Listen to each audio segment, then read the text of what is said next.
বন্ধুরা, আমি বাটার পনির বানাচ্ছি। এই জন্য আমি 250 গ্রাম পনির নিয়ে এটা স্লাইস করে কেটে নিয়েছি টুকরো টুকরো করে। এবার আমি ওটা তেলে ভেজে তারপরে পনিরের বাটার তৈরি করব। এখানে আমি দই 2 চামচ, টক দই, টমেটো, একটা ছোটো টমেটো, 4টে কাঁচা লঙ্কা, কাজু আর কিছুটা নারকেল আমি নিয়ে ওটা পেস্ট করে নিয়েছি।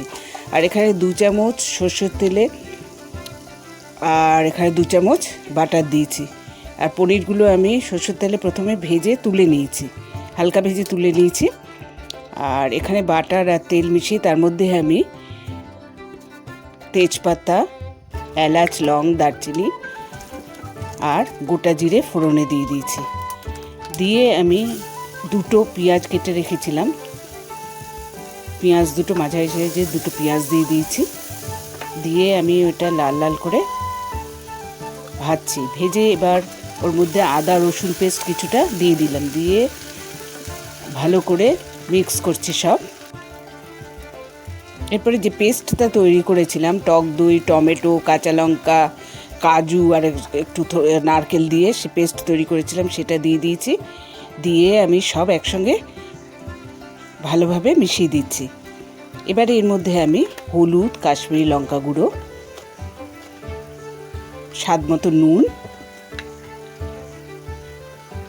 আর ওর মধ্যে রোস্টেড ভাজা মশলা, এটা ভাজা মশলা দিয়ে তৈরি করছি, আর কোনো মশলা পড়বে না।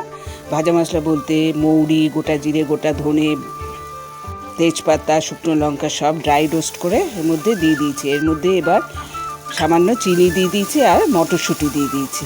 দিয়ে ভালোভাবে সব একসঙ্গে মিক্সড করে নিচ্ছি, ভালোভাবে মিশিয়ে নিচ্ছি। দেখুন কত সুন্দর রঙটা হয়েছে। এরপরে এর মধ্যে আমি পরিমাণ মতো জল দিয়ে দিয়েছি।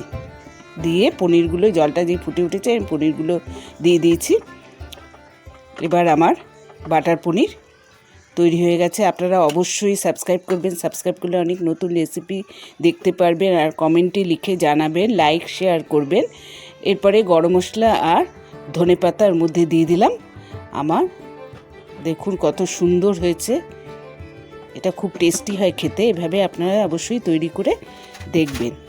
আমার বাটার পনির তৈরি হয়ে গেছে, খুব ইজি আর সিম্পলভাবে এটা তৈরি হয়েছে।